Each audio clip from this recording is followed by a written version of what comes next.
getting Kwakwanso in. He will only use him. He wants to get northern votes. But I think the only place Kwakwanso is the popular is only in Kano. That was where he got his 1 million vote in the last election or so. He's not a popular voice, you know. And I said it initially when Shetima was imposed on Tinubu. Tinubu never chose Shetima. It's on record. They imposed it on him because the northern extremists believe that Shetima is their man because of his antecedents. So they wanted somebody to checkmate Tinubu. Unfortunately, Tinubu was able to outsmart them to be his own person and all that, haven't gotten all the power. And so Shetima had become a spent force. You can see he's not playing any major role, nothing. Security or economy, you can't find a Shetima. Tinubu collected everything from him because the man was trying to assert himself. And he's not even praising Tinubu as he's supposed to be because Tinubu like ego. I've not seen anywhere where Shetima was deferring and or singing on your mandate. All those things that Tinubu likes so much. Like a weekend will come out and be beating his chest and be dancing. Okay. Yes. Barrister, I like what the angle that you took. You said that look, that Shetima is an extremist and he represents the extreme north, and we all understand what extremists do. You know, they are fewer in number, but they wreak more havoc in whatever they want to do than the large number of people. Now, if you factor that Shetima represents the extreme side of the north, and they were solidly behind him, though few in number, what impact is his absence in Tinubu's presidency as running mate? What impact will it make in the 2027 general election, especially given the fact that you also say that look, even Kwakwanso doesn't have that kind of muscle because he was able to muster only 1 million votes in 2023. That is why I say that Tinubu is G3. They are now doing what do I call it now? Pick and choose. Okay, so they are not sure. He's G3 about what? About the next election. He's looking for somebody who will placate the north on his behalf. So if it's G3, wouldn't it be better for him to retain Shetima instead of going for a lesser figure like Kwakwanso, who, by the way, like you said, mustered only 1 million votes? No, he can't because it's G3 because the person you are talking about is not popular.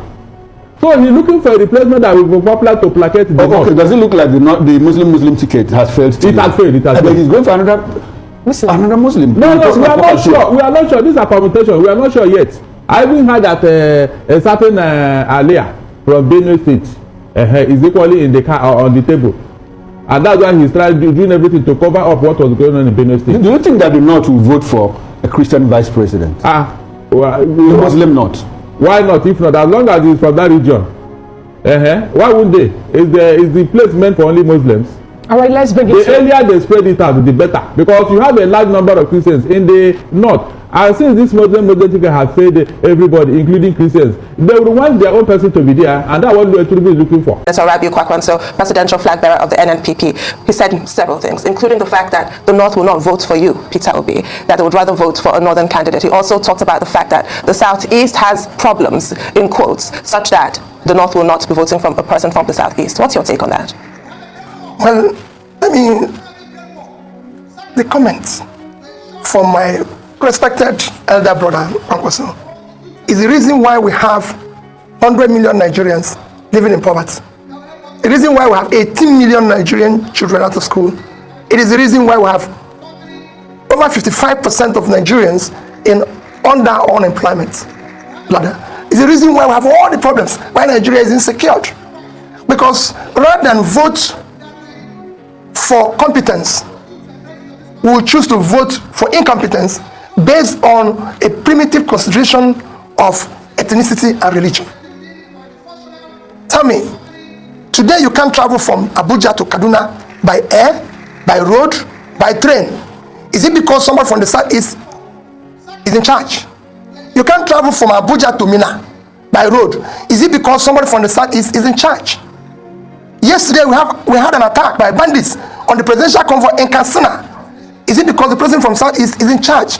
Show me where you can buy food cheaper, you have uninterrupted electricity, or people are prospering in the north because northerners are in power, in the southwest because they are in power, and the southeast.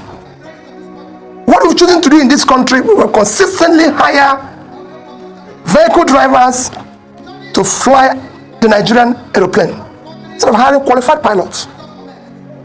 my commitment is let us campaign and deal with issue of the problems of the country. There's a lot of problems besieging this country. If you don't know today, this country will soon default in their debt service. Now we'll be at a junk status. That's what should be preoccupying us now. So our schools, universities are shut down, and we're talking about who will vote for. Let's deal with the issues. This election will not be based on my turn. It will not be based on ethnicity. It will not be based on religion. It will be based on the Nigerian agenda to save this Nigeria. Nigeria is in coma. And you need a specialist. And that is what I'm offering. To save his life or he will die. It is not about whether this person. I'm appealing to people to vote to save Nigeria. And to save Nigeria is to hire the best. I don't want people to vote for me because I'm from the southeast. I don't want people to vote for me because I'm from south-south, or I'm from southwest, or northwest, or northeast, or north central. I want them to vote for P2B because he's a Nigerian who is competent to start pulling Nigeria out of the mess it is today. My candidacy and the team I want to assemble, young, sharp people will start mitigating the dangers we're facing today. I will start dealing with cutting costs in order to be able to pull Nigerians out of poverty, to be able to reduce. Go and look at it. So it is actually what he's telling you, what Bubagladima said. I would say is P2B is qualified to be vice president. Everybody have said it, not just Bubagladima. You've heard other people like Chief Servant in Niger said, everybody said he's competent. But what is the problem of Nigeria? Economic problem. Right, so I know you're raring to get to the issues, but unfortunately identity politics is still an issue in this country. So I do also have to raise comments made by Alhaji Mahdi Shehu, chairman of the Dialogue Group, on another show on the Arise News Network, where he said that during your time as governor of Anambra, you wanted northerners working in Anambra to wear a badge of identification. Frankly, that sounds like something out of Nazi Germany, where Jews had to wear a yellow badge, and that it was only until the intervention of Senator Rabi Kwakwanso that you then backed down from that idea. He also raised this issue that was trending on social media, an allegation that your son was the person pictured who was dressed in Biafran attire standing on the Nigerian flag. I'd like you to address those two issues. Well, I will even add the dimension issue of my sponsoring IPOB. Let me tell you, I've said it.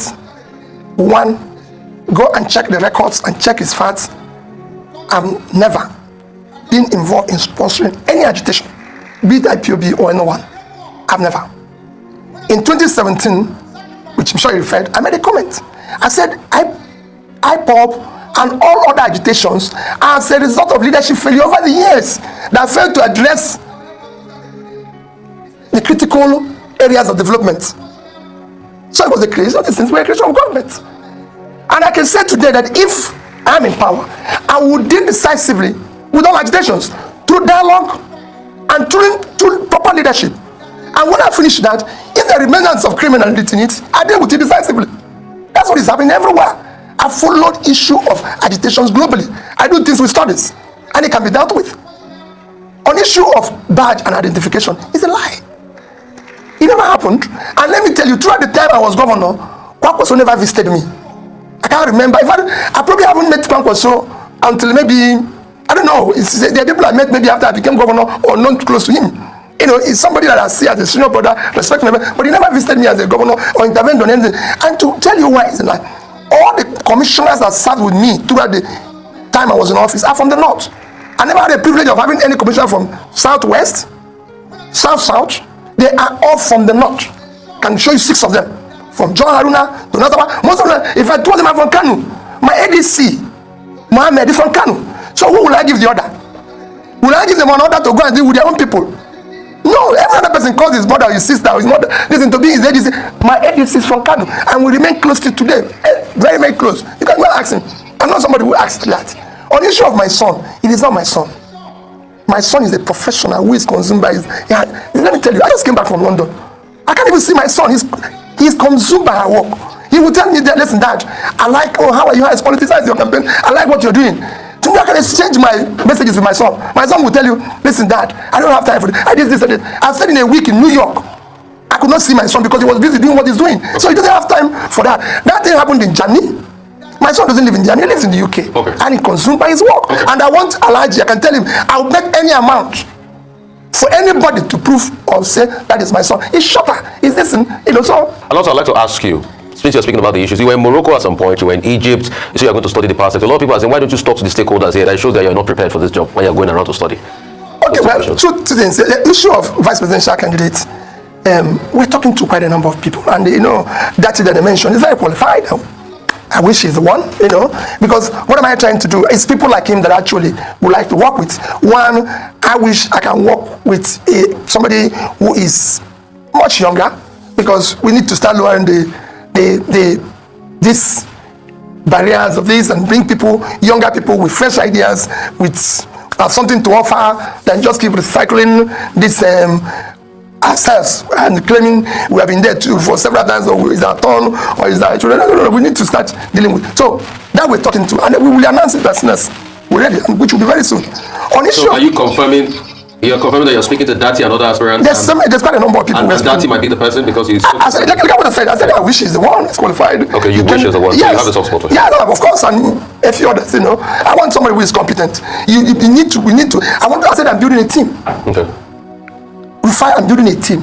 That team has to be a team that is formidable, a team that cannot take, even from me as president, anything. I want to assemble the type of team I had in Anambra State, and I said to them from day one, if you agree with me in 3 meetings, you go. That means you don't have your own idea. I want those who can look at my face and say, Mr. President, you're wrong. And you're wrong. Because I don't know everything. And I want to learn. For you. Yeah? That Yusuf Dati Baba. Oh, yes, of course. I want people that can come in there and say to me, no, you're wrong, you can't do this. Because that's what we need. We need to save this country. And you can only do that with the team. On the issue of my traveling, let me tell you, leadership and learning is inseparable. If they tell you somebody is doing something well, you go and learn. What are they doing? What are they not doing? And that has taken me, from the time I've started this experiment or getting involved in politics, I've been to 31 countries learning. It is important. It's critical. You asked specifically, I was in Morocco. Why did I go to Morocco? Morocco, just to show you, Morocco is about 36 million. Their export last year was over $50 billion. They didn't export on oil. In our own, with oil included, it's under 30 billion, and we're 200 million. Morocco didn't export any oil. But if the natural resource was small, it was mainly manufactured goods.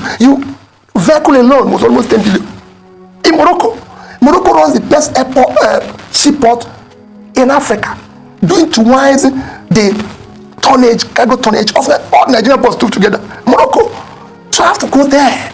Morocco is doing so well that today Morocco issues Euro bond at 2-3%. Nobody can today in Nigeria. People are skeptical about buying Nigerian bond even at 14-15%. So a differential of about 10 to 13%. Morocco. I had to go and see what they're doing. I drove from Rabat, the capital, to the port in 3.5 hours. No police, nothing. Straight road, got to the port. You wouldn't even know. You think there's nothing happening in the port. I was there. I viewed the people and everything. That's why I went there to know what they're doing that we're not doing. You learn. I went to Egypt.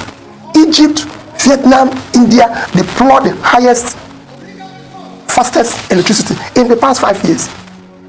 And I said, let me start with Egypt. I'm going to go to the other ones. Egypt moved their power generation distribution from less than 20,000 in 2015 to today, 58,000. Those who are asking don't know what happened. That's what they did. You need to go and see what they were able to do. Today, Egypt's power requirement is 30,000 megawatts. Their generation and distribution is 58,000. I want to study who did the plans, who are the contractors, how did they get the funding. I've been able to ascertain, I visited the plants, went to the company that built it, met with the CEOs, not the CEOs of the companies that are involved, went to the power holding company of Egypt, met the top people in government who are involved in this, talked a bit with the financiers in Egypt. I've also gone to Europe to meet the financiers. Refine. What you see here, that people go into government and start giving excuses. What I saw when I came in, what we did, I want to see everything now, calculate the sources of which I'm going to solve it. So when I go there, I hit the ground running. That's what I did in Anambra State. People are saying, I'm talking to the stakeholders. What are they telling you about the power sector here? Based on what they told me is why I'm studying this. That's why I'm going to. I don't want to come there and they said, fine, I don't want to go there and start giving excuses. The job of a leader is not to give excuses, it's to solve a problem. I don't want to be one of those who will be hired, and when I go there, I start reminding them of where they're coming from. When you're hired because the person there is not doing well. So your job is after talking to the local people here, that's when you went to Egypt to look completely. And the local people here didn't provide any solutions? No. They have you have to blend all these ideas. They've done their own and everything. Let me give you an issue of security. I was with the idea of police already. And when I asked him this, I was asking, because you must solve this thing. There's other people I'm going to talk to, Minister of Finance, Minister of Planning. You have to know all this before you get in there. Not when you go in there, say what you saw. You must see everything before you get there. So I want to take you back to how you talk to the local people here. Yeah. Tell us why. Because in Egypt, they have the same agreement, don't they, with Siemens, as we have here, Siemens Presidential Initiative in 3 phases, upgrade of our transmission grids, discos, new power stations. It simply has not worked here thus far. Why? Because we're not serious. Period. In this political way, let me tell you, in Egypt, to conceive a power plant from beginning to end, to say, we're going to, you are Rascom, you are Siemens, we're going to combine, you're going to build this power plant, all the things they need to do lasted 45 days. In Egypt, they put power, security of life and property, education, health and power as a national security issue. Very soon, because they found out that one of the things that contributed to riots of 2011, 2012, when they did Arab Springs, was power. Small businesses did not have power, so they collapsed. And they contributed to that, and people were unemployed. And that was a problem. So they looked at education, that children, people, education, all those issues were bundled, and they put it at national, and they're dealing with it decisively. So if you go to Egypt and see what they're doing in education, in health, in security, and everything, if you did the issue of the power thing, if you go to the power holding company, on the wall of the CEO, chairman of power holding company, you see all the generations, all of it, all the distribution, utilization. The day I was there, the entire utilization was 27.8 thousand megawatts. Total generation was 52,000. So they have almost double that amount. They're not utilizing. If you go to the same thing, the minister, same thing, there's organization. So here, we don't have that. It's all stories. They've told me meetings upon meetings. That's why I said I must learn. Why is this not happening? Let me know whether we are cost or are we the cost. That's what I want to do, and that's what I'm studying everywhere. So that's what you can't be told. You have to actually see it there, observe it, experience it, and completely. That's why I went to the port. Why would Morocco, with 36 million people, have a tonnage to have a better port than we have with 200 million people? Let's talk subsidies. In the last 10 years, subsidies has got over 40 billion. It's a sinking pipe. What would you do about subsidies? Would you remove subsidies? What's the definitive answer? Well, thank you. I was going to mention that we have spent over $40 billion in subsidy. Fine. Our total education expenditure in the past 10 years, total education expenditure in the past, in fact, 12 years, is about 8 trillion. So in 10 years, about 8 trillion. 8 trillion is about 20, let me use 400. It's about $20 billion. Tell me, Rufai, which country of the world, the most two critical engine of development is health and education.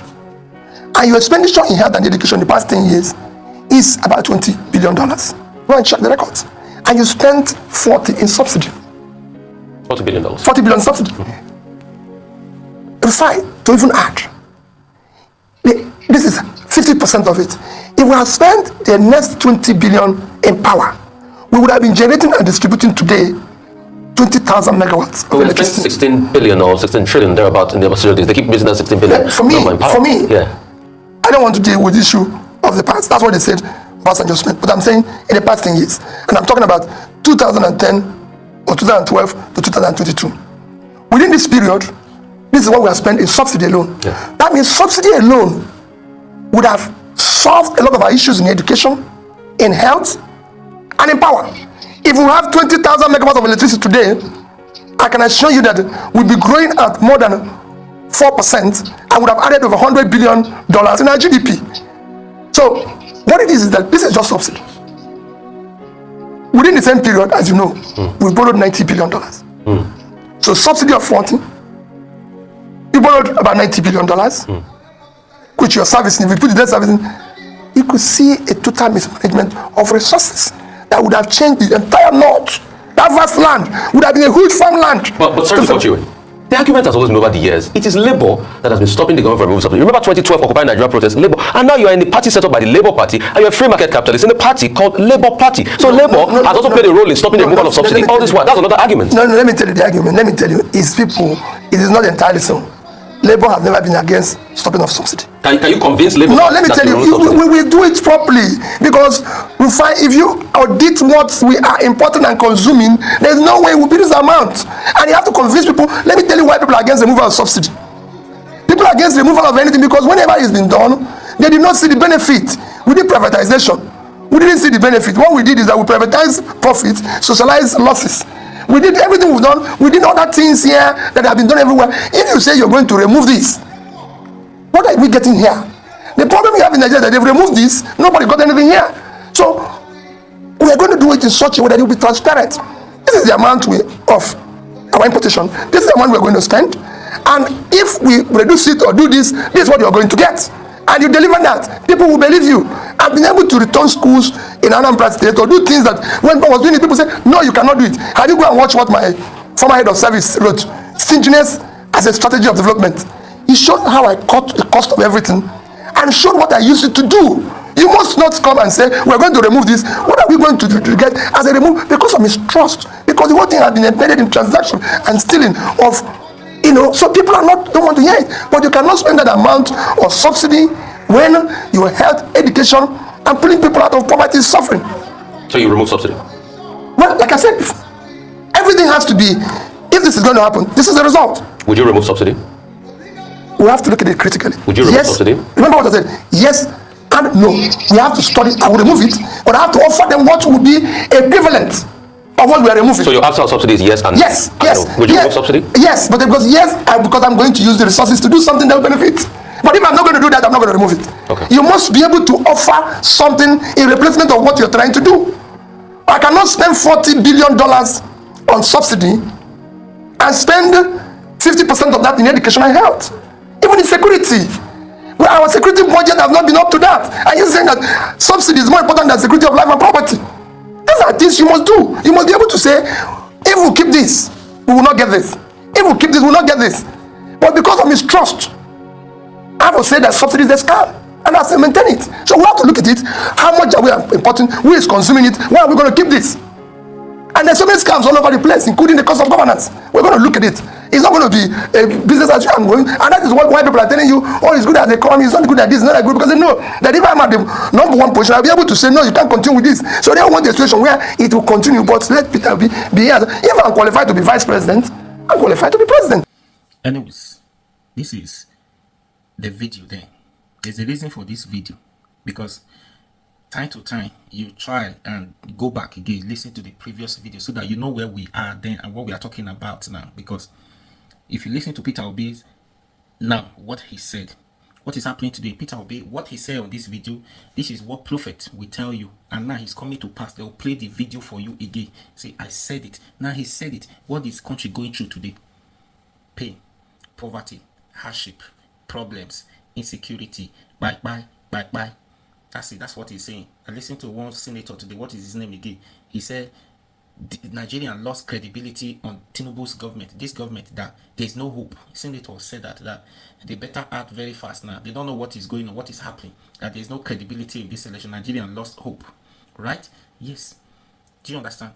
So what he said on this video now, Peter Obi, he said that during that campaign time, he said it. Is that not what is happening today?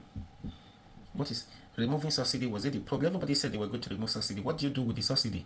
Tinubu never did anything with subsidy removal. They even said they brought back the subsidy, even if not in full. But hey, what is how removing of subsidy now? How has it helped Nigerians? It has not helped us.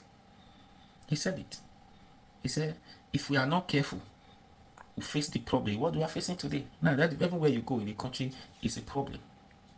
There's problem, and you want to continue again, allowing this person to continue with this problem in 2 years. He created under 2 years, so you now have the belief after these 4 years again, when he come back, he will start facing these problems. No, you can't face it.